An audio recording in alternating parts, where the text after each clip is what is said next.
The chandeliers of Raven's Hollow Manor blazed like 1,000 frozen stars, throwing trembling light across the marble floor of the great hall, and the orchestra had just struck the opening notes of the season's first quadrille when Marigold Verity Quinnell did the unthinkable. She crossed the ballroom alone, not on a chaperone's arm, not in the careful, gliding manner her aunt had drilled into her for 6 anxious weeks.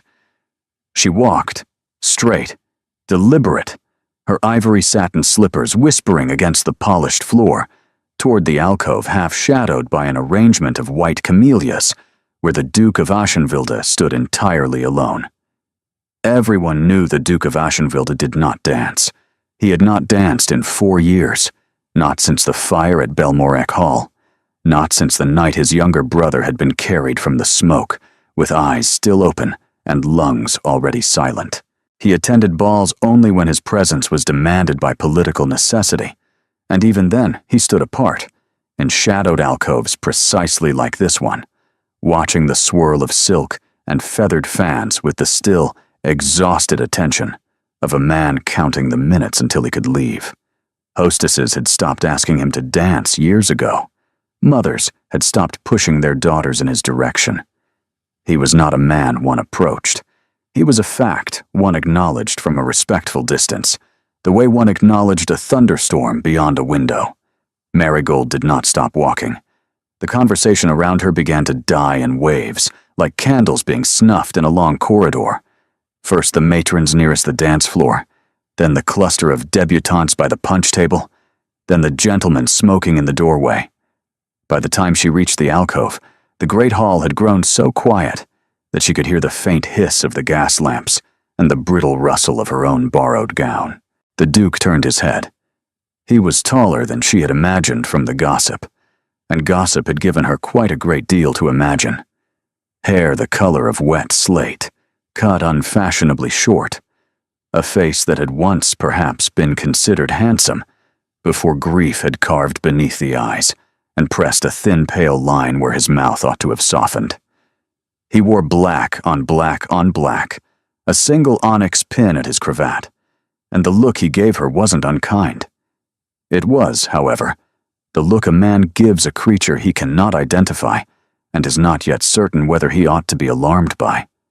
She curtsied, properly, the way her mother had taught her in the small parlor at Renfold Cottage, before her mother had grown too thin to stand for the lessons. "Your Grace," Marigold said, and was startled to discover that her voice did not shake. "I wonder if you might do me the very great honor of dancing the first set with me." The orchestra played on. The candle wax dripped, 200 pairs of eyes pressed against the back of her neck like a physical weight. The Duke of Aschenwilde looked at her for a long, terrible moment. And then, slowly, with the precision of a man who has not used a particular muscle in a long time, he tilted his head. "Tell me, miss." His voice was low, rough, almost gentle. "What could possibly make a young woman walk across an entire ballroom to ask such a question of me?" Marigold lifted her chin. "I'm afraid, Your Grace," she said, "that I haven't the time to explain it twice. So you'll have to dance with me first." Something flickered behind the Duke's gray eyes. Not amusement, not yet, but the ghost of something that had once been amusement, recognized now from a great distance, like a familiar song heard through a closed door. He did not answer. He simply set down the untouched glass of claret he had been holding, stepped out of the alcove, and offered her his arm. A sound moved through the ballroom. Not quite a gasp, not quite a sigh, more like the collective intake of breath of 100 people who have just witnessed something they will repeat in lowered voices for the rest of the season.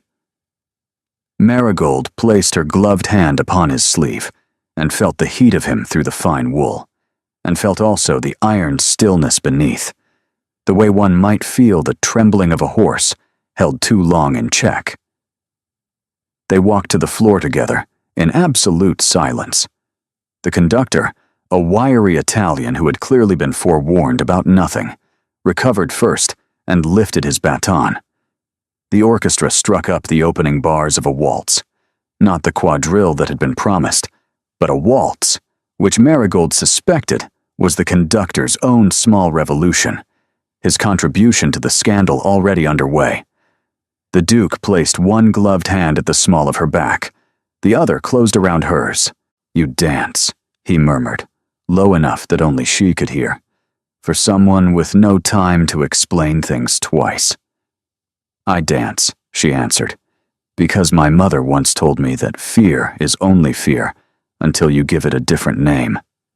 His step caught, almost imperceptibly, and then resumed. They turned. The room turned with them. Marigold caught flashes of faces at the edge of the floor, her Aunt Bellatrix gone white as bone, the matriarchal Lady Crestwind, watching with hawk-bright interest, a tall, fair-haired young woman in pale rose silk, whose smile had not moved since the moment Marigold had stepped into the alcove. "They are watching us," the Duke observed. "They are watching you, Your Grace. I am merely the inconvenience attached to your sleeve." His mouth did something that wasn't quite a smile. "You speak unusually for a young lady at her first ball." "It is not my first ball." "Forgive me. Your second?" "My third. The first two went rather poorly." "And yet you imagined the third would be improved by approaching me." "I imagined," Marigold said carefully, "that the third could not possibly be made worse." Now he did almost smile, the briefest crease at the corner of his mouth gone before she could be certain it had existed. The waltz spun them past the orchestra. His hand at her back had not relaxed, but it had not tightened either. He was holding her, she realized, with the deliberate carefulness of a man handling something he was not certain he was permitted to touch. "Miss," he said again, "Quinnell. Marigold Quinnell." "Miss Quinnell, I have not danced in 4 years. You will forgive me if I find it difficult to believe that you crossed an entire ballroom on the strength of a poor first season." "I never said it was on that strength." "Then on what strength?" The waltz was approaching its second turn. Marigold drew a slow breath through her nose, the way her mother had taught her to do before saying difficult things, and looked up into the face of the Duke of Ashenwild. "I came to you, Your Grace," she said quietly, "because at 10:30 tonight, a woman in this ballroom is going to publicly ruin my family. And you are the only person in England who can stop her." The music swelled. The Duke's hand tightened, only slightly, at her back. "And what, Miss Quinnell?" he said, in a voice so low she had to lean closer to hear it. "Makes you imagine I would?"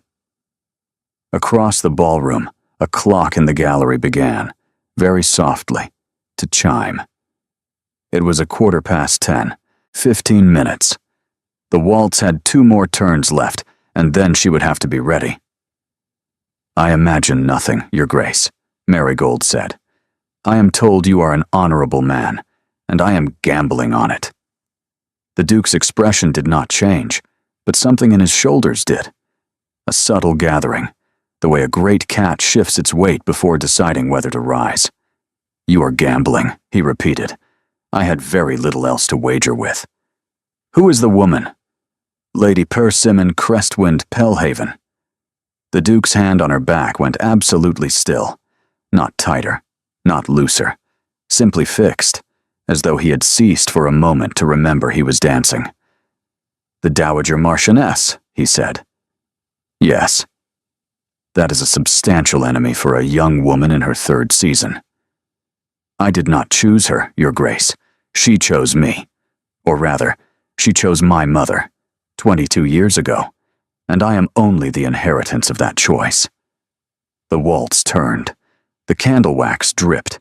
A footman moved silently along the gallery, lighting fresh tapers, and Marigold could feel the seconds passing through her like cold water. At 10:30, she continued, low and even. "Lady Crestwind intends to rise during the supper announcement and read aloud a series of letters. They are letters my mother wrote 22 years ago, before her marriage. They are not scandalous. They are merely private. But Lady Crestwind has been waiting 22 years to make them public. And tonight, with my mother too ill to attend her own daughter's season, she has decided the time has come. Why tonight? Because my father, last week, refused her son in a matter of business, and Lady Crestwind is not a woman who allows debts to go uncollected. And the letters? The letters concern a man Lady Crestwind herself loved, who chose my mother instead. A man who later died of fever in a regiment in the Indies. The letters are nothing. A girl's affection for a young officer who died before he could become anything. But society is not kind to dead loves and living rivals, Your Grace. My mother is fragile. The shame would kill her. The Duke said nothing. They turned together in silence, and the silence was worse than any answer he could have given. You ask me for an extraordinary intervention, he said at last.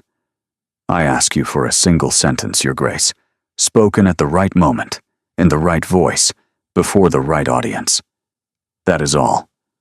One sentence from the Duke of Ashenwild would silence Lady Crestwind more thoroughly than 100 sentences from anyone else in this room. And what sentence is that?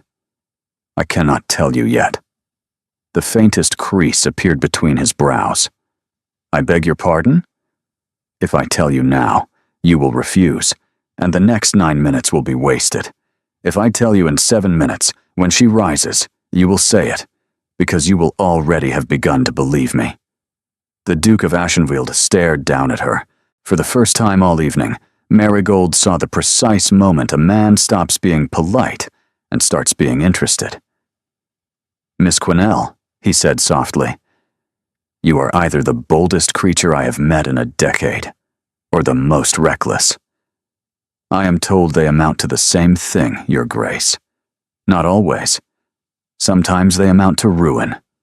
Yes, she said. I am aware. The waltz drew toward its closing bars. Around them, the dancers were beginning to slow, the gentlemen beginning to bow, the ladies beginning to curtsy. In 9 minutes the supper bell would ring, and Lady Crestwind would rise from her seat at the long mahogany table beneath the gallery, and the letters would come out of the small reticule of pearl gray silk that had not left her wrist all evening. What? The Duke said quietly. Do you propose to give me in return? Marigold had been waiting for the question. She had rehearsed her answer in the carriage on the way to Ravenshollow, with her hands knotted in her lap and her aunt asleep against the window, and she had told herself that when the moment came, she would not flinch. Whatever you ask, Your Grace, within the bounds of honor. That is a great deal of latitude. It is all I have to offer. The waltz ended. He did not release her hand. The bow he gave her was correct, formal and faultless, and beneath it, his fingers tightened once around hers, and then let go. Walk with me, he said. We have 9 minutes. He led her not back to her aunt, but along the western wall of the ballroom, past the great gilt mirrors and the staring portraits of Ravenshollow ancestors, into a small antechamber where a single tall window looked out upon the moonlit terrace. He shut the door behind them. He did not sit. Tell me, he said. Your Grace. Tell me what you have not told me. Quickly. So she did. She told him about her mother's illness, the small house in Wrenfold, where the windows would not close properly in winter, the £400 her father had borrowed from a man whose name she would not say aloud, the careful campaign of her Aunt Bellatrix to bring her to London for 1 season, in the hope of a respectable marriage that would secure the family. She told him how Lady Crestwind's son had come to her father last week with a proposal of his own, not of marriage, but of patronage, of a particular and degrading kind, and how her father had thrown him out of the parlor with words that no man of Crestwind's pride would ever forgive. The Duke listened without interrupting. His face had not softened, but it had become attentive, and there is a great difference between the two. You wish to be asked to dance tonight, he said when she was finished, by some honorable gentleman who might shield you, and no one asked. No one was going to ask, Your Grace. Lady Crestwind had already seen to that. And so you asked me, and so I asked you. He turned toward the window. The moonlight caught the silver at his temples and the line of his jaw, and for a moment he looked not like a duke at all, but like a man very tired of the weight of his own name. I will help you, he said. Marigold could not at first speak. On one condition, she found her voice. Name it, Your Grace. He turned. His eyes were gray and very clear, and for the first time that evening, she understood why people had stopped, 4 years ago, asking the Duke of Aschenwilde to dance. For 1 full season, you will appear at every event to which I am invited. You will be, to all of London, the woman the Duke of Aschenwilde has chosen to court. You will be seen on my arm, in my carriage, at my table, until the last ball of the year. And on the last night, when the season ends, you will quietly and without scandal release me, and we will never speak of any of this again. Your Grace, I have my own Lady Crestwind, Miss Quinnell. Her name is different, but she is the same kind of woman, and she has been narrowing the field of my eligible brides for 4 years now. Tonight you walked into my alcove and offered me, without knowing it, the only weapon I have not yet tried. A young woman of my own choosing, a young woman she did not select. Marigold stared at him. That is your condition. That is my condition. The clock in the gallery struck the half hour. From the great hall came the sound of a bell and the murmur of 200 guests turning toward the dais where Lady Crestwind had begun, very slowly, to rise. Your Grace, Marigold whispered, we have no time. Then answer me, Miss Quinnell. She drew 1 breath. 1. Yes. He took her hand. They walked back into the ballroom together, and behind them, in the small antechamber, the candle on the writing desk guttered once, as though something invisible had passed through the room and disturbed it. Marigold did not look back. She did not yet know that on the writing desk behind her, beneath a stack of household ledgers no one had touched in weeks, lay a single sealed letter addressed in her mother's handwriting, a letter that would, in 3 days, change everything she believed about why she had been brought to London at all. Aschenwilde House stood at the western end of Carradine Square, a building of pale Portland stone that seemed to absorb the morning light rather than reflect it. Marigold had passed it once before, on a hired hack with her aunt, and she remembered thinking that it looked less like a residence than a sealed monument. Windows shuttered, wrought iron gates always closed, no flowers in the urns. The gate stood open now. The carriage rolled through, and a footman in dove gray livery handed her down onto the gravel sweep.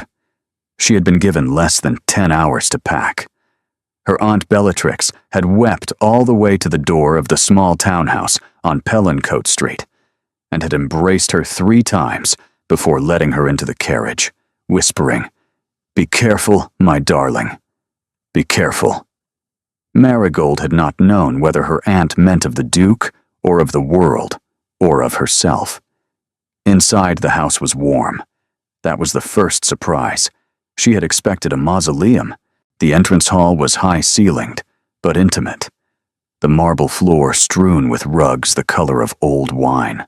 A fire snapping cheerfully in the great stone hearth at the rear. A gray deerhound rose from the rug as she entered, regarded her with patient yellow eyes, and lay down again. The walls were hung not with stiff portraits of stern-faced ancestors, but with paintings of places, moors, sea cliffs, a winter beechwood, as though the master of the house had wished to fill his rooms with anywhere other than himself. Miss Quinnell. The housekeeper was a small, square-shouldered woman in plum bombazine, with iron gray hair pinned beneath a lace cap, and an expression of brisk, unsentimental kindness. "I am Mrs. Tabitha Inchwood. His Grace has asked me to settle you in the south rooms. They were his late mother's. They have not been used in some years." Marigold opened her mouth to protest and closed it again. There was no protest one could usefully make in a house like this. One did as one was told, and one wept later, alone, in the appropriate room. The south rooms occupied an entire wing on the second floor, a sitting room with windows facing the garden, a bedchamber with hangings of pale celadon silk, a dressing room with 3 mirrors, and a wardrobe already half filled with morning gowns in her measurements. Marigold stood in the center of the bedchamber and did not, at first, sit down. If she sat down, she suspected, she would not stand up again for a long while. "His Grace's compliments, miss." A young woman appeared in the doorway, pink-cheeked, with hair the color of dark honey caught beneath a white cap. "I'm Phoebe Renly. I'm to be your maid this season, if you'll have me." "If I'll have you." Phoebe's mouth twitched. "It's only that the last lady's maid in this household left in 1818, miss. Mrs. Inchwood says I'm not to take it personally, if you'd prefer someone with more experience." Marigold laughed, once, softly, surprised at herself, and Phoebe smiled back, and something in the great cold weight of the morning eased a fraction. "I should be glad to have you, Phoebe." "Very good, miss. There's tea laid in the sitting room, and Mrs. Inchwood says His Grace will not require your company until dinner, which is at 7. Phoebe curtsied and withdrew, and Marigold at last allowed herself to sit on the edge of the great celadon-draped bed. She unwrapped the small parcel she had carried in her own hands from Pellencoat Street, a miniature of her mother in a tortoiseshell frame, and set it carefully on the bedside table. It was then that she noticed the writing desk. It stood beneath the window, walnut and very old, with brass fittings worn pale at the edges, and on its surface, neatly squared, as though placed there that very morning, lay a single folded note in handwriting she did not recognize. "Miss Quinnell," it read, in a small, careful, almost feminine hand. "He's not what you think. Be very careful what you say to him before you have spoken to me." A friend. Marigold sat very still, the note open in her lap, and listened to the great house breathing around her. Dinner was at 7. The note from the writing desk was, by 4:30, folded twice, and pinned inside the lining of Marigold's reticule. She had told no one. She had not yet decided whether she ought to. At 6:45, Phoebe came to dress her, and Marigold submitted to it the way a soldier submits to armor. The gown was deep green silk, modestly cut, with a single row of seed pearls at the neckline. Her hair was drawn back into a smooth coil and pinned with a comb of polished jet. She looked, in the long mirror, older than she felt, and rather more frightened than she looked. "His Grace sent word, miss," Phoebe murmured, fastening the last hook. "His grandaunt has come down from North Witten. She'll be at table tonight." His grandaunt. Lady Honoria Magdalena Ashenwild, miss. The Dowager Countess of Sarnsfield. She arrived an hour ago. A pause. She does not come to London often. And tonight she has come. "Yes, miss." Marigold drew one slow breath. "Phoebe, what should I know about her?" Phoebe hesitated, and Marigold watched her in the glass.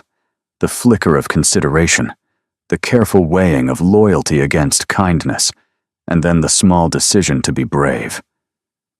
"She is the only person in England, miss, that His Grace is afraid of."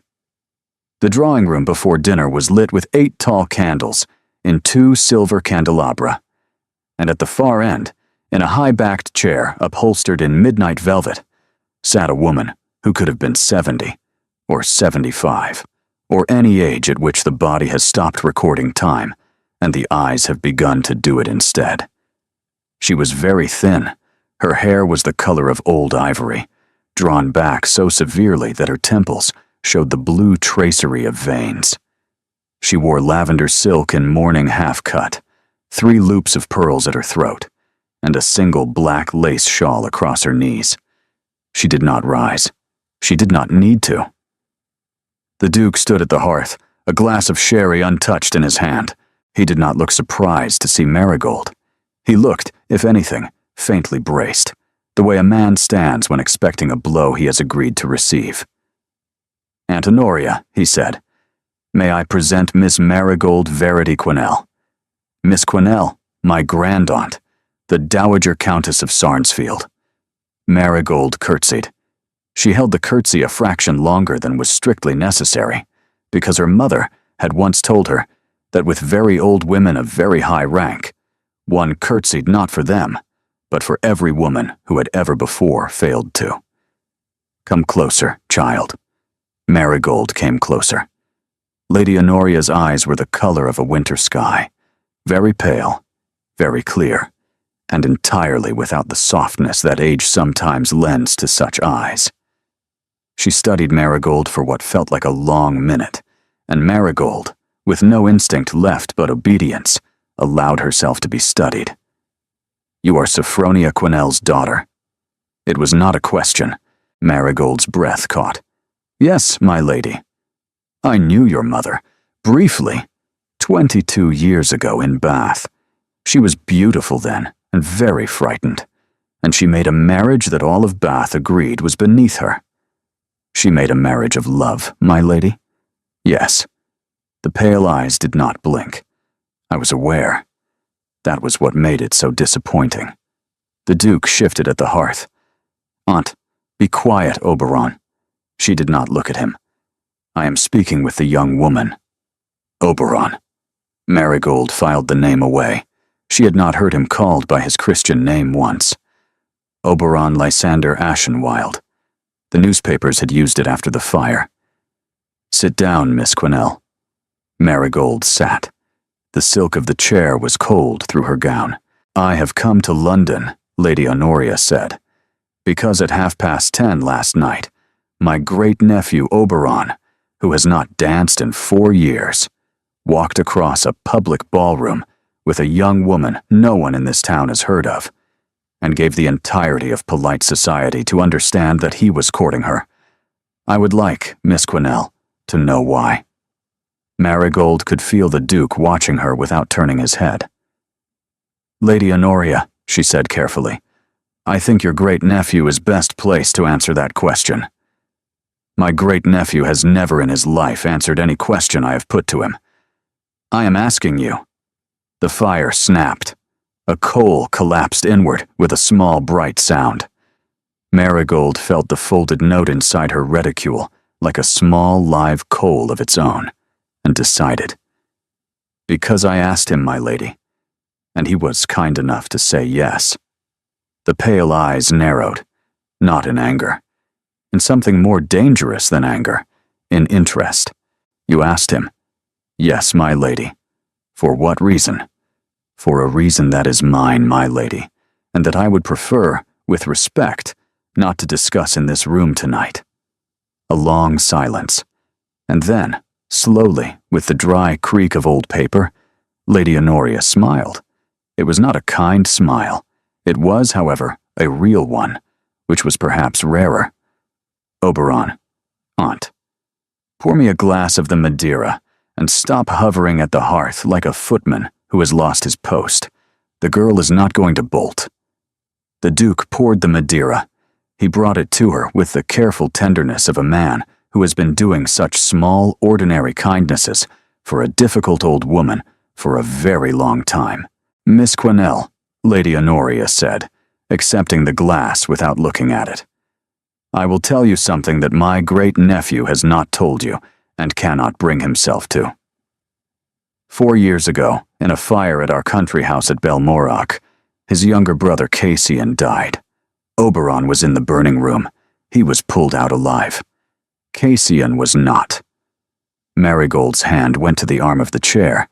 "My lady, there is more, child. Be still." The old woman's voice was perfectly level. "Oberon believes he chose.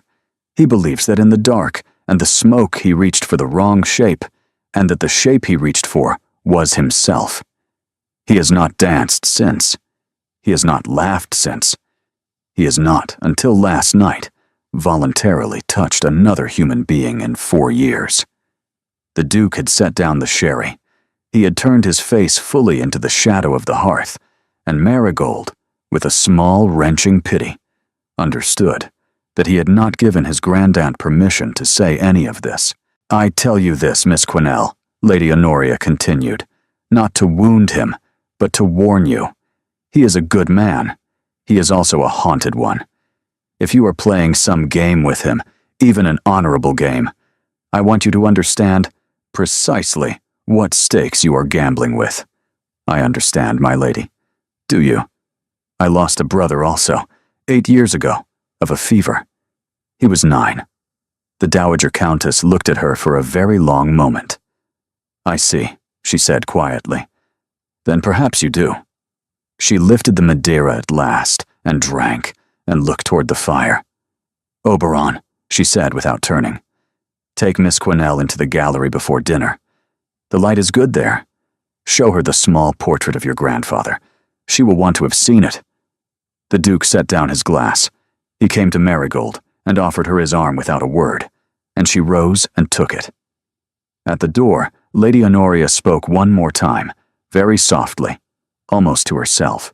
"And when you have shown her the portrait, Oberon, show her also the letter that came this morning from North Witten, the one I forwarded, the one in your mother's hand." The Duke went absolutely still. "Aunt, she should know, Oberon. Before the season is 2 days older. She should know."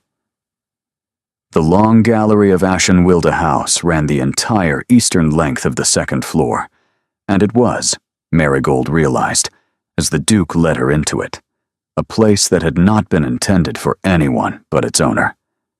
The candles were lit only at intervals, every fourth sconce, no more, so that the gallery existed in pools of warm gold, separated by long stretches of soft, tolerable dark. The portraits along the wall were not the stern Ashenwilde ancestors she had expected, but a collection of small paintings. A boy of perhaps 10 in a blue coat, holding a wooden horse, a spaniel asleep on a green sofa, a winter beechwood at twilight. The Duke walked her past them all without speaking.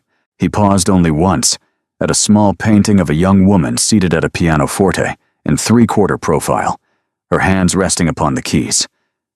"My mother," he said quietly, "before I was born." Then he walked on.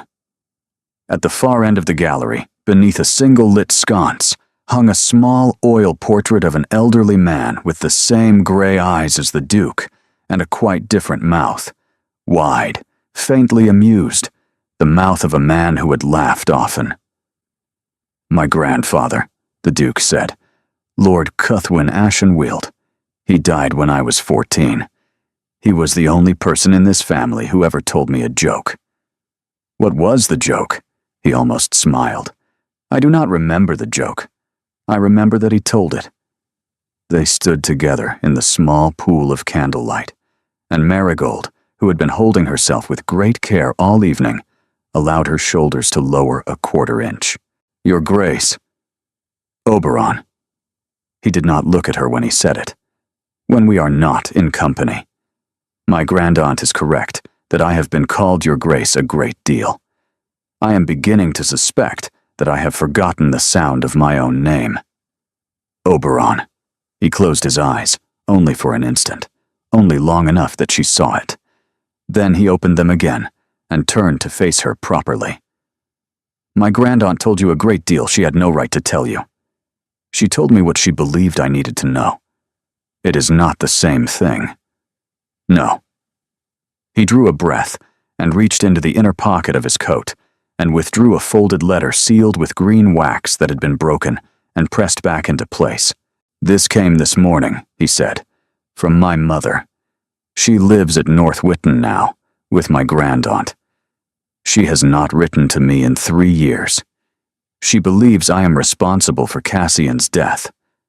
Oberon, she is not entirely wrong, Miss Quinnell. I do not say that for sympathy. I say it because I do not wish to begin this, whatever this is, between us on any false understanding. He held the letter out. Read it. I cannot. It is private. It is about you. Marigold's fingers closed around the paper before her mind had quite agreed. The letter was short. 3 folded sheets, in a hand that wavered, as though the writer had been forced to set down the pen and pick it up again several times. Marigold read it in the small gold pool of candlelight, with the Duke standing very still beside her.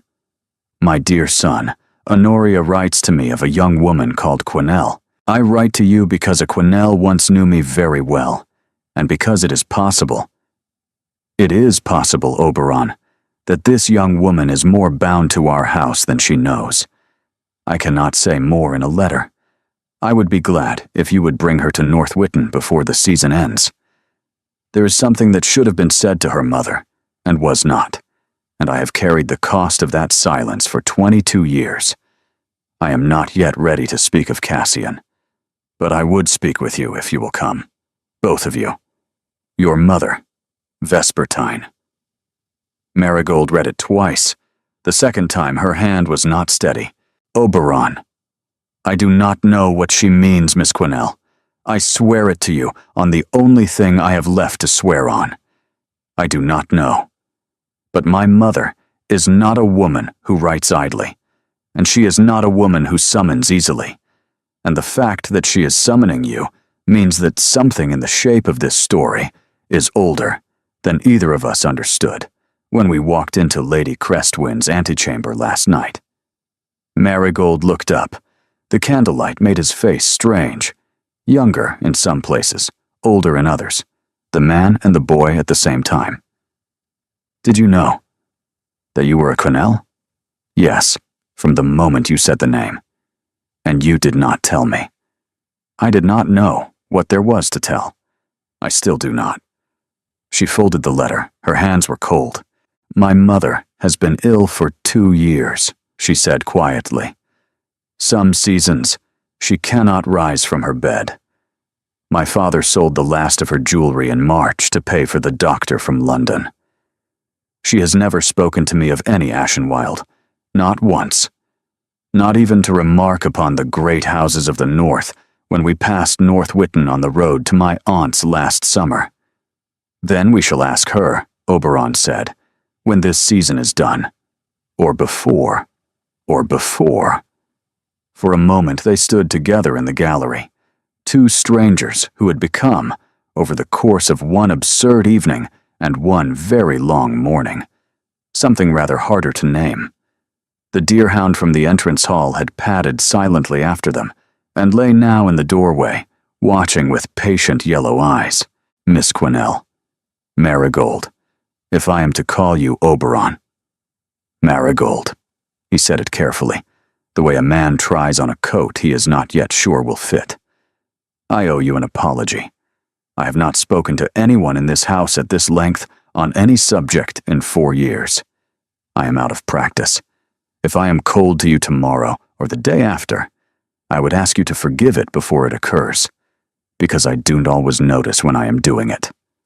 That is the strangest apology I have ever been offered. It is the most honest one I am capable of. She laughed, softly, surprised, and the laugh caught him off guard. And for one full, unguarded instant, the Duke of Ashenwild smiled. Properly. With his whole mouth, with a small crease at the corner of his eye that Marigold suspected had not appeared in some considerable time. It was gone almost at once, but she had seen it, and she would remember it. Oberon, she said, I have something I should tell you. She drew the folded note from her reticule, the unsigned warning from the writing desk in the south rooms, and placed it in his hand. He read it. The smile, what was left of it, vanished. This was in your room, on the writing desk, when I arrived this afternoon. In whose hand? I do not know. He turned the paper toward the candle. He examined the fold, the paper itself, the small blot of ink at the lower edge. His face was very still. I do, he said at last. I know this hand. Whose? Vespertine's. A pause. My mother's. Marigold's breath caught. But she is at North Whitten. She was 3 days ago. He folded the note slowly. Marigold, my mother has not been in this house in 3 years. If this was on your desk this afternoon, she has either come south without writing to me, or someone in this house has been in correspondence with her and has placed it there on her behalf. The deerhound rose from the doorway. Down the gallery, far away, a clock struck the half-hour. Somewhere below them, the dinner gong was sounding. Once, twice, 3 times, the long bronze note rolling up the stairwell. There is a third possibility, Oberon. Yes, that she is in this house now. He did not answer. He folded the note. He placed it in the inner pocket of his coat with the letter from North Whitten, and he offered her his arm with the same careful formality he had offered it the night before in the Raven's Hollow ballroom. And only Marigold, who was beginning, against every reasonable instinct, to learn him, could have noticed that the hand he offered was not entirely steady. Dinner, he said quietly, is being served. They walked back along the gallery together. The deerhound followed. At the head of the stairs, Oberon paused, only for a heartbeat, only long enough for her to notice, and looked back over his shoulder, down the long shadowed gallery, as though he expected to see someone standing at the other end. There was no one there, but the candle beneath his grandfather's portrait, which had been steady the whole time they spoke, had, at some moment Marigold had not seen, gone out. 3 days had passed since the candle in the gallery had gone out, and in that time, Marigold had learned 3 things about Ashenwold House. The first was that there were rooms in it that no one entered. The 3rd floor of the east wing remained shut. Mrs. Inchwood walked past those doors without looking at them, and Phoebe, when Marigold had asked, had said only, "Those were her ladyship's rooms, miss, the dowager, before she went north." The second was that Oberon worked. He worked with the grim, unbroken concentration of a man who had taught his hands to keep moving so that his mind could not stop. He was at his desk by 6, in the saddle by 10, returned by 1 for a cold luncheon eaten standing, and back at the desk until dinner. He spoke to her at meals, briefly, courteously, without warmth and without coldness, the careful neutrality of a man who had decided, for reasons of his own, to ration his presence. The third was that the unsigned note had not been the last. A second note had appeared on her writing desk on the second morning. "Do not go to North Whitten yet. Wait for me. A friend." A third, on the morning of the Lissingham Assembly. "Tonight she will be there, the woman in the rose silk. Mind her gloves." A friend. Marigold had told Oberon about each one. He had read each one. He had said very little. But on the morning of the assembly, as the carriage was being brought round, and Phoebe was settling the long folds of the silver-blue silk gown about Marigold's slippers, the Duke had come to the door of the south rooms and said, without preamble, "My grandaunt has agreed to attend tonight. She has not been to a public ball in 7 years. If she has agreed to come, it is because she expects something to happen, and she wishes to be there when it does. I want you to stay close to her. Do you understand me, Marigold?" "Yes, Oberon." "Closer than you stay to me." "Yes." He had nodded once, sharply, and gone. The Lissingham Assembly Rooms had been built in the last reign, and they retained, in their long, pale blue ballroom and their many mirrored galleries, the cold elegance of a building designed by men who valued symmetry above warmth. The candles tonight numbered, by Marigold's count, just over 400. The orchestra was twice the size of Ravenshallow's. Half of London was in the room before 9, and the other half arrived between 9 and 10, with the deliberate lateness of people who wished to be observed entering.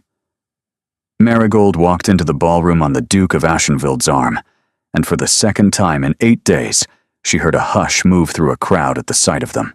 "Steady," Oberon murmured, low against her ear. They have been waiting. For what? To see whether the rumor is true, whether I will dance again, or whether last week was a single madness, now safely past. She lifted her chin a fraction. And which is it, Your Grace? That, Miss Quinnell, is rather the question of the evening. Lady Honoria swept in behind them, on the arm of a bored-looking elderly cousin from her Sarnsfield connection, and the second hush that moved through the room was, if anything, more reverent than the first. The Dowager Countess of Sarnsfield had not been seen in society since the death of her husband, and she had chosen tonight, of all nights, to reappear in pale violet silk and a circlet of diamonds that no one in the room could quite stop looking at. She caught Marigold's eye across the floor. She did not smile. She inclined her head a fraction of an inch, and that was all the instruction Marigold required. I am to attend her ladyship, Marigold murmured. Go. I will find you for the supper dance.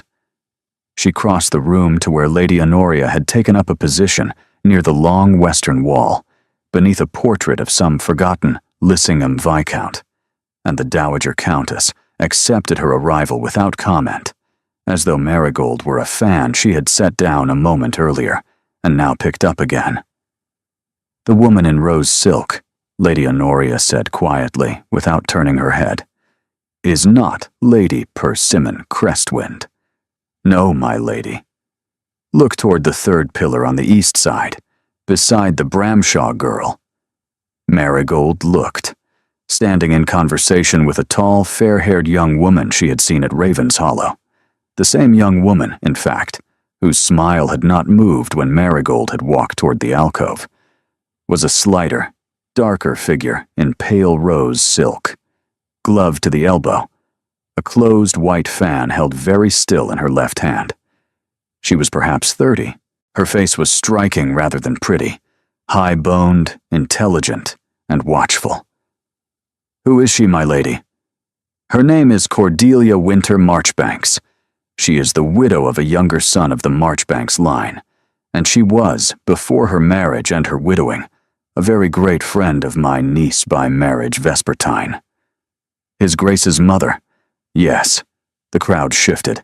Mrs. Marchbanks turned her head slowly, and her dark eyes found Marigold across the ballroom with the unhurried certainty of someone who had been waiting for her to look up. She did not smile. She did not nod. She lifted her closed fan very slightly and tilted it once toward her own left shoulder.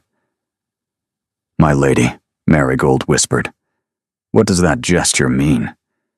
It means, child, that she wishes to speak with you, in private, and before the evening is much older.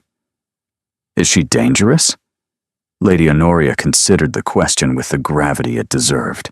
She is complicated, which in this room is generally worse. The first 3 dances passed without incident. Oberon took Marigold for the second, a careful country dance, in which his hand and hers met only in glancing patterns down the line, and she felt the eyes of the room follow them with the steady attention of an audience watching a wire act over a long drop. Lady Persimmon Crestwind was present. Marigold had seen her early, holding court near the orchestra, surrounded by the same fair-haired young woman in pale rose and 3 other matrons, whose names Marigold did not yet know. Lady Crestwind had not approached. Lady Crestwind had not, in fact, looked at her once, which Lady Honoria had murmured dryly was a worse sign than open hostility. Between the 3rd and 4th dances, Marigold excused herself to the retiring rooms. She did not reach them. Halfway down the long mirrored corridor between the ballroom and the supper rooms, a hand touched her elbow. Light, gloved, deliberate. Miss Quinnell. A word. Cordelia Marchbanks. Closer, her face was sharper than it had seemed from across the ballroom, the cheekbones more pronounced, the eyes nearly black in the candlelight. She did not release Marigold's elbow. Mrs. Marchbanks, I am the friend who wrote to you. I am the friend who left the notes. Marigold's breath stopped. How did you— Not here, Through this door. 2 minutes. Less if you are quick."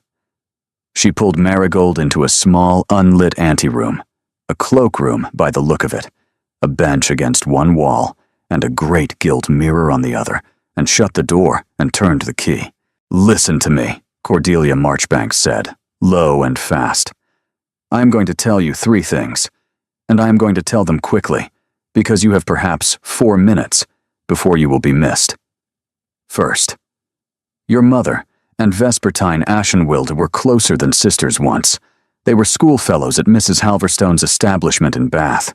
They took a vow there, at 16, that has bound both their families ever since, and your mother has never told you of it, because she made a second vow afterward, to her husband, that she would not." "What vow? Second?" Cordelia's grip tightened. "There is a man in London tonight who has been searching for the daughter of Sophronia Quinnell for some years. He is a careful man. He is a patient man. He learned 8 days ago at Raven's Hollow what your face looks like, and he has been waiting since to confirm it. He is in the ballroom now." "Who?" "Third. The man in the ballroom is the brother of the man your mother was supposed to marry. The man whose letters Lady Crestwind would have read aloud last week. The man who did not die of fever in the Indies, Miss Quinnell. He came home 20 years ago. He has been in England the whole time." The room tilted. Marigold reached behind her to steady herself against the bench. "That cannot be." "It is. Your mother does not know. Your father does not know. Vespertine Ashenwilde knows, and I know, and now you know, and there is a reason I am telling you tonight rather than tomorrow." "Why?" "Because tomorrow you will be at Northwitten, and once you are there, you will not be allowed to leave until certain things have been said to you. And one of those things, Miss Quinnell, is going to ask you to make a choice between your mother's truth and your own. I would rather you made it knowing what the choice is." A footstep in the corridor outside. Cordelia released her arm. "Find me before midnight. I will be in the supper room by the 3rd window. I will leave a single white camellia on the sill. Come to me there." Her dark eyes searched Marigold's face. "And Miss Quinnell, say nothing of this to the Duke. Yet." "Why?" "Because he does not know either." She turned the key. "And he is the one of us who can least afford to learn it tonight." She was gone before Marigold could answer. Marigold stood for one long moment in the unlit cloakroom, her hand pressed to the bench, her heart making a small, mad sound against her ribs. Then she straightened her gloves. Then she opened the door. The corridor was empty. She walked back along the long, mirrored hall, past her own pale reflection in 8 successive glasses, and reached the threshold of the ballroom just as the orchestra struck up the supper waltz.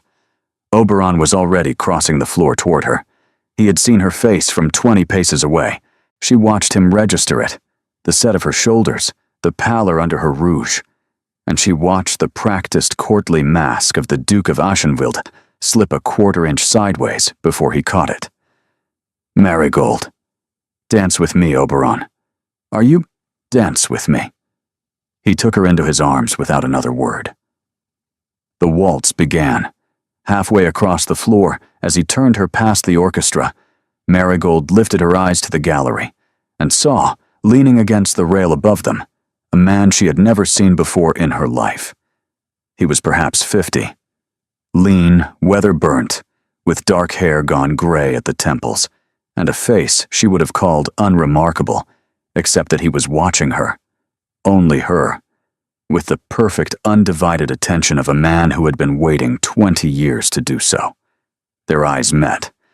He inclined his head, and Marigold, with the music rising around her, and the Duke of Ashenwild's hand steady at her back, understood for the first time in her life that she had not been brought to London this season for a marriage at all. She had been brought to London to be found. She did not faint. She did not falter. She finished the waltz on Oberon's arm, smiled at the appropriate moments, curtsied at the appropriate moment, and allowed him to lead her from the floor with the composure of a woman to whom nothing whatsoever had happened. He saw through it at once. "The library," he said, low against her ear, as they passed the supper room door. "The small one on the gallery floor. Now, Lady Honoria, my grandaunt knows. She has already gone home. Phoebe is waiting with your cloak. Now, Marigold." He took her up the back stair, the servants' stair, narrow and dark, and lit only at intervals by single tallow candles in iron sconces. The Lissingham Library was on the first gallery, a small paneled room with one oil lamp burning low on the writing table, and a fire someone had banked an hour ago and forgotten. He shut the door. He turned the key. "Tell me, Oberon, tell me what you saw. Tell me what was said to you in that corridor. Tell me everything, Marigold, and tell me now." She told him. She told him about Cordelia Marchbanks, the locked anteroom, the three things, and the white camellia. She told him about her mother and Vespertine at 16, about the vow at Mrs. Halverstone's, about the man in the gallery whose eyes had not left her face. She told him because there was no one else in the world to tell, and because the Duke of Ashenveld was looking at her with an expression she had never seen on him before. Not shuttered, not careful, but open, fully and unguardedly open, the way a door is open when a man has decided not to bother closing it again. He listened without interrupting. When she had finished, he was silent for a long moment. "The man in the gallery," he said. "Describe him again. Tall. Lean. 50, perhaps. Hair gone gray at the temples. A face that has been long in the sun. He wore evening dress, but it sat on him like borrowed clothes. He had a small scar at the left side of his jaw." Oberon closed his eyes. "Oberon. Who is he?" "His name is Captain Roland Theobald Verity." She felt the room move beneath her. "Verity. Yes. That is my middle name. Marigold Verity Quinnell. Yes. My mother gave me that name. Yes, Marigold." She sat down. There was a chair behind her, which was fortunate, because her legs had stopped agreeing to hold her weight. "He is the man she was to marry. He is the man she was to marry. He is alive. He is alive. He has been in England these 20 years. He served in the Peninsula after the Indies, and came home wounded, soon after your mother's marriage. He was told by Lady Crestwin's faction, by the woman herself, I am all but certain, that your mother had refused to wait, had married another, and had asked never to be sought. He believed it. He retired to a small property in Northumberland. He has lived there quietly ever since. How do you know this?" Oberon drew a long breath. "Because Captain Verity is my mother's first cousin, Marigold, and because 3 weeks ago, at Northwitten, my mother, who does not write to me, who has not spoken willingly to me in 3 years, sent word that he had at last learned the truth, and that he had asked her one question. Where is the child?" The fire shifted. A coal fell inward. The small bright sound seemed, in the silence of the library, very loud. "The child," Marigold whispered. "The child. He thinks I am. He thinks I might be. He does not yet know what to think. Neither do I. Neither, I suspect, does your mother. But he has asked the question, and once the question is asked, Marigold, it cannot be unasked." She could not at first speak. She had, at 16, asked her mother once why she had been given a name like Verity. "Because, my darling," her mother had said, very softly, smoothing Marigold's hair, "I wished you to be known by the truth, even if the world should one day be unkind to it." Marigold had thought it a pretty answer. She had thought nothing of it since. "Oberon. Yes. Is my father, is the man I have called my father all my life. I do not know, Marigold. I do not know, and I will not pretend to know, and I will not let you go to Northwitten tomorrow without knowing. You will be told the truth there, by my mother, in her own words. And whatever the truth is, you will not face it alone. He had been standing the whole time. Now he came across the small library to where she sat, and he knelt, slowly, carefully, the way a man kneels who has not done so in a long time. And he took both her cold hands in his. Marigold. Oberon.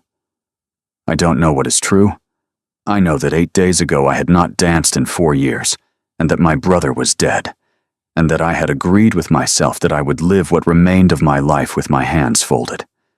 I know that on the night of the Raven's Hollow ball, you walked across a room toward me, and you asked me a question I could not refuse, and that since that night I have been awake, Marigold.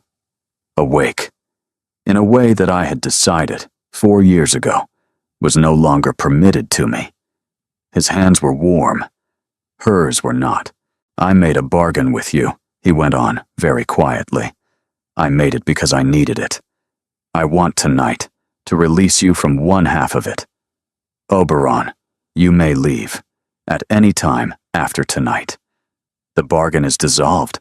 If at North Witten tomorrow, my mother tells you a thing that means you must go home to your own family, to your true family, whatever shape that turns out to be, you may go, and there will be no claim of mine upon you. None. I will not hold you to a single ball more. She closed her eyes. And the other half of the bargain, Oberon, what of that? The other half, he said, I will hold to until the day I die, if you will let me. She opened her eyes. He was very close. The small lamp on the writing table caught the silver at his temples and the line of his jaw, and the look on his face was the look she had glimpsed for one unguarded instant in the long gallery at Ashenwild House.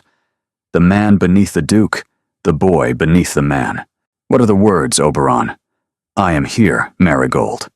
It was not what she had expected. She had expected, perhaps, I love you. The phrase the world had long ago worn thin. I am here was not the same. I am here was, for a man who had not been here for 4 years, an oath of staggering weight. She understood it. Oberon. Yes, stand up. He stood. She stood with him. And she lifted her face, and he bent his. And the kiss, when it came, was not the kiss she had imagined a duke might give a young woman in a borrowed library at midnight. It was slower. It was steadier. It was the kiss of a man who had rehearsed nothing, because 4 years ago he had set down all such rehearsals and forgotten the shape of them. When at last he drew back, he did not let go of her hands. Whatever North Witten tells us tomorrow, he said very quietly. Whatever the answer. Whatever the answer, she echoed. There was a sound, then, in the corridor outside the library. A footstep, then a second, then the soft, unmistakable creak of a person leaning against the panel of the door, very near to the keyhole, listening. Oberon's head came up. His hand tightened on hers. He crossed the library in 3 silent strides and turned the key. The door swung open onto the empty corridor, but on the floor at the threshold, placed with the delicate precision of a calling card laid on a hall salver, lay a single white camellia. And beneath the camellia, folded once, was a small square of paper. Oberon picked it up. He read it. His face changed. He held it out to her without speaking. The handwriting was Cordelia Marchbanks's. The ink was still wet. He is gone. He will not approach you tonight. But he asks you, through me, to come to him at North Witten, and to come alone. A friend. They did not go to North Witten the next morning. They were prevented from going by the woman who arrived at Ashenwill House at 7 o'clock, in a hired carriage with the blinds drawn, and who refused to give her name to Mrs. Inchwood at the door. I am here, she said, for the Duke, and for Miss Quinnell. Tell them it is vespertine. She had not seen her son in 3 years. She did not embrace him when he came down the great staircase. She allowed him to take her hand and lift it briefly to his lips, and she said only, in a voice that had once been beautiful and was now quiet and very tired. "Oberon, I am sorry to have come without writing." "Mother, where is the girl?" Marigold was already on the stair behind him. She came down slowly in the morning gown Phoebe had laced her into less than an hour before, with the curls of last night still pinned and now falling loose at her temple. She had not slept. She had read Cordelia's note 7 times. She had read Oberon's silence when he sat across from her at the breakfast table and did not eat, more times than she could count. Vespertine Aschenwalde was perhaps 55. She was thinner than the small portrait in the gallery had suggested, much thinner, and her hair was the color of birch bark, and her eyes were Oberon's eyes, only softer, only sadder. She looked at Marigold for a long, long moment. "You have her mouth," she said at last. "My mother's, my lady?" "Yes, Sophronia's. I see her in you. I had wondered if I would." The drawing room, the deerhound at the hearth, the fire newly lit and not yet warm. Vespertine sat. She accepted no tea. She set her gloves in her lap very neatly and folded her hands above them. "I have come south, Oberon, because last night a man called at my door at Northwitten an hour before midnight. He had ridden from London. He was a man I have not seen in 20 years and had not expected to see again. And he asked me a question that I had, until last night, believed I would never have to answer. Captain Verity? Yes. Mother? Is she his?" Vespertine closed her eyes. She kept them closed for a long moment. "I do not know, Oberon." "Mother, I do not know. Sophronia herself does not know. There were 2 months, Oberon, 2 months between the ship that was reported lost and her marriage to Quinnell that have never been spoken of in 22 years by anyone who knew of them. I know what was asked of me at the time. I know what I helped to arrange. I know what vow your father's sister and I made together the night after Sophronia's wedding to keep a child safe whose paternity might, only might, come one day to be questioned." She opened her eyes. "I don't know, child. I am sorry. Truly, I am sorry. The only person on this earth who can answer the question with certainty is Sophronia herself. And Sophronia, 22 years ago, asked me on her wedding eve never to ask her." Marigold felt very far away from her own body. "Then there is no answer. There is one answer that may be obtained. How? By going to her, today, together. You and Oberon and I, in his carriage, to Wrenfold Cottage, and asking her, gently, with all of us in the room, the question we have all of us avoided for 22 years. A silence. "My lady," Marigold began. "Vespertine, if we are going to do this, child, do not call me my lady. Vespertine. Yes, my mother is ill, truly ill. I am not certain she is strong enough for this. I know. Then, and I know also, child, that Captain Verity is at this moment riding for Wrenfold himself, and that if we do not reach her before he does, the question will be asked of her with no one in the room who loves her. He has been wronged. He's not a cruel man, but he has been wronged, and 20 years of silence have made him afraid that another silence will swallow what is left." She rose. "My carriage is in your courtyard, Oberon. I have not unpacked. We may leave within the hour." Oberon was already standing. "We leave at once." He turned to Marigold. "Marigold. Yes, you are not bound to come. I am bound by something older than any bargain you and I made, Oberon. Of course I am coming." She crossed the drawing room. She did not look at the deerhound, or the fire, or the small writing desk, where, 3 days ago, a strange note had appeared in a hand she now knew to be Vespertine's. She did not look back at the great staircase, or the south rooms, or the long gallery, where, on the night of her arrival, a candle had gone out. She walked into the courtyard and into the carriage, and into the road that ran north out of London, toward Renfold and her mother, and toward the truth that had been waiting, with the unhurried patience of all old truths, 22 years to be asked. Renfold lay 70 miles north of London, in a wooded fold of country where the road climbed slowly along the line of a chalk stream, past hedgerows white with hawthorn and small gray villages where dogs barked at the carriage and children ran out to watch it pass. They reached the cottage at 4:30 in the afternoon. Captain Verity's bay mare was tied at the gate. Oberon saw her first. He laid his hand briefly over Marigold's and said, very quietly, "He is here. We are not too late, but he is here. Marigold, let me speak to him first." "No, Oberon." "Marigold, he has been waiting 20 years. He will not wait another half hour. I will go in. With Vespertine. You will follow when I send for you. That is how this must be done." He looked at her, and she watched him gather, with a visible effort, every protective instinct of the man he had become in the last 8 days, and set them down. "As you wish," he said. The cottage at Renfold was small, 4 rooms downstairs, 3 above, a kitchen garden gone slightly to seed, a parlor with a low ceiling, and a window looking out upon the lane.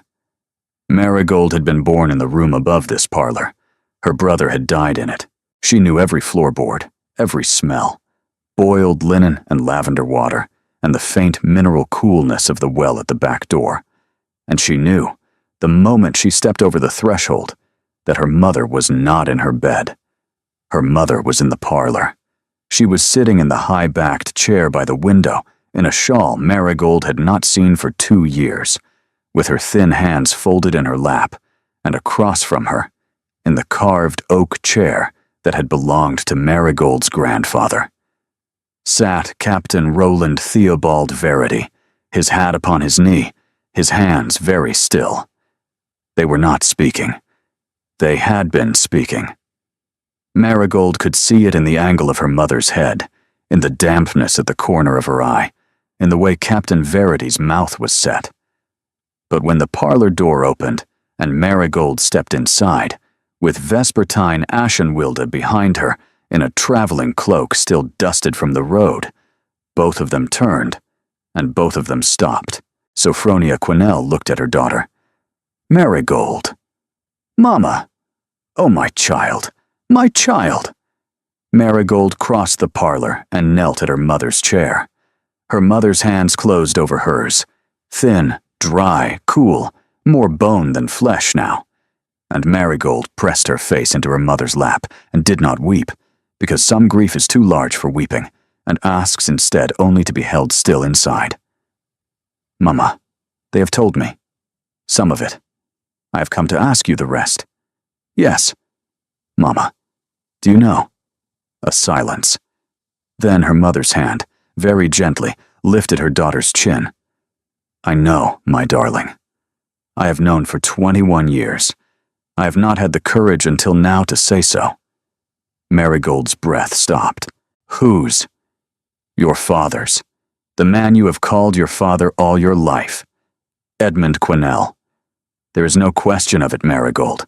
There has never, in my own heart, been any question of it." But her eyes moved, then to the man in the oak chair, and Marigold saw the cost of what was being said written in every line of her mother's face. There was a question of it in Roland's heart when he came home, because I had not waited the full year, and I could not, my darling. I could not bear to make him face that question without an answer. Her hand tightened on Marigold's. I let him believe 20 years ago that I had refused to wait because I had ceased to love him. It was not true, but it was the kinder lie, and I have lived with it, my darling, every day since. Captain Verity did not move. He had heard, Marigold realized, the answer he had ridden 70 miles to hear, and the answer was no, and he was, for the second time in 20 years, being given the truth of his own loss. "Sophronia," he said very quietly, Roland. I would have come back for you. Whatever the answer had been, I would have come back for you. I know. Why did you not write to me? Because I had married a kind man, Roland. Because that kind man had given me a daughter, and a home, and a life. Because to write to you would have been to ask you to wait again. And I had asked you to wait once. And I had not the right to ask it twice. He closed his eyes. For a long moment the room held only the sound of the wind moving in the apple tree at the back of the cottage, and the small ticking of the long case clock in the hall. When he opened his eyes again, they were not on Sophronia. They were on Marigold, Miss Quinnell, Captain Verity. You are not my daughter. No, sir. I am, if you will allow me, your mother's old and dear friend. I would like, with your permission, to be that. Nothing more. I will not press, and I will not intrude, and I will not ever again come to this house unannounced. But I have no people of my own, child, and your mother and I have lost 20 years that perhaps need not have been lost, and I would be glad of it. Glad. Marigold rose. She crossed the parlor to the carved oak chair, and she stood before Captain Verity, with her hands folded neatly at her waist, the way her mother had once taught her to stand before guests, and she said, with the small, absolute steadiness of a woman who has at last understood what she was brought to London for. You are welcome at this house, Captain Verity, as my mother's friend. For as long as you both shall live. He bowed his head. He did not weep. She suspected he had stopped knowing how, 20 years ago, in a regiment in the Indies. But he bent his head and pressed his hand briefly to his mouth, and when he straightened, he was an older man than he had been a moment before, and a calmer one. Thank you, child. Sir. He rose. He took up his hat. He bowed, very correctly, to Vespertine Ashenveld, who, Marigold realized only now, had been silent the entire time, standing at the door with one hand pressed flat against the panel as though to keep herself from falling. And he said, Vespertine. Roland. I will not trouble you further. You are not a trouble. You have never been a trouble. You have been a wound, Roland, in this family and in mine, and the wound is not healed today, but it is spoken today, and speaking is the first medicine. He bowed again and went out into the lane, and Marigold heard the small, quiet creak of the gate, and the soft thud of his boot in the stirrup, and the slow walk of the bay mare down the lane toward the village. She did not go to the window. She did not need to. She turned back to her mother. Mama, my darling. Tell me then. The rest. Her mother told her. She told her of Mrs.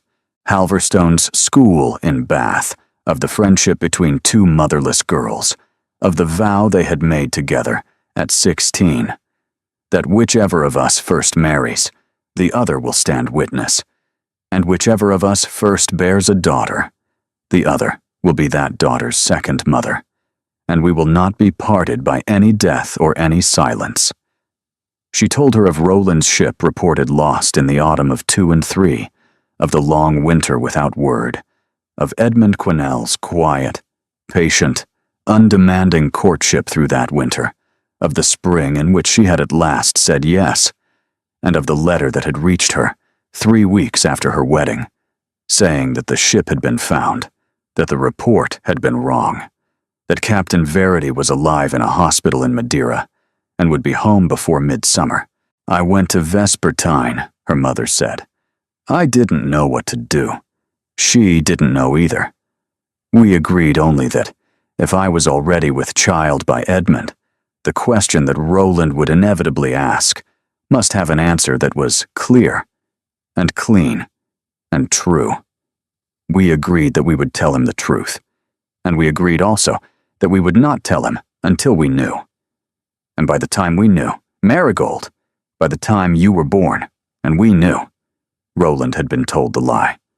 By Lady Crestwind, who hated me, Marigold, who has hated me for 22 years for marrying the man she had wished, and for being loved by the man she had loved, and who said the lie to Roland, not to spare him, but to break him. Marigold sat upon the floor at her mother's feet. She did not feel young. She did not feel old. She felt, for the first time perhaps in her life, known. Mama, the letters Lady Crestwind had, the ones she would have read at Ravenshollow. They were never the danger, my darling. The danger was always that Roland would find me. Lady Crestwind kept the letters because she believed, in her cruelty, that if Roland was ever told the truth, the letters would still be enough to ruin our family, to ensure that whatever I had built without her, she could yet take from me. And tonight, he knows the truth. And tonight he knows the truth. Then the letters are nothing. Then the letters are nothing. Marigold pressed her cheek against her mother's knee. In the doorway of the parlor, Vespertine Aschenwilde turned away, and stepped into the small front hall, and stood for a long moment at the threshold of the cottage, and looked down the lane after the small dust the bay mare had raised. And then, quietly, she opened the front door of the cottage and beckoned, and the Duke of Aschenwilde, who had been standing at the gate of his mother's old friend's house for 40 minutes, without sitting, without speaking, without doing anything but waiting, came in. He came into the parlor. He went down on one knee beside Marigold, on the worn rug she had played on as a child, and he took her hand. Marigold. Oberon. You are not bound to me. No, Oberon. Then I am asking you, freely, the question I have not yet asked. Will you stay? Yes. In every sense of the word. In every sense of the word, Oberon. Sophronia Quesnel, in the high-backed chair by the window of the cottage in which she had been ill for 2 years, let her thin hand rest very lightly upon her daughter's hair, and Vespertine Aschenwilde, in the doorway, closed her eyes. The last ball of the season was held at Cantermere House on the 2nd of June, and all of London came, partly because Cantermere House had not been open for entertainments in 11 years, and partly because everyone in the room had heard the rumor and wished to see whether it was true. The rumor was that the Duke of Aschenwilde, who had not danced in 4 years, and had then danced once with a young woman no one had heard of, had since that night been seen in her company at every public event of the season. That she had vanished from London for 17 days in April. That she had returned in May upon his arm with the Dowager Countess of Sarnsfield walking at her other side, and that the Dowager Countess of Sarnsfield, who had not been heard to publicly approve of any young woman in 40 years, had at the Marchwarden Assembly on the 23rd of May been observed to pat Miss Quesnel's hand. Lady Persimmon Crestwind was not at Cantermere that night. She had withdrawn from the season 3 weeks earlier, after a private interview with Lady Honoria Magdalena Aschenwilde, from which she had emerged, white-faced and silent, and which neither woman had ever afterward described. Marigold descended the great staircase of Cantermere House in a gown of pale gold tissue, with seed pearls at the hem and her grandmother's small garnet cross at her throat, and on her arm walked Oberon Lysander Aschenwilde, and 3 steps behind them, in lavender silk and the same circlet of diamonds she had worn at Lissingham, walked Lady Honoria. The orchestra had been instructed to wait.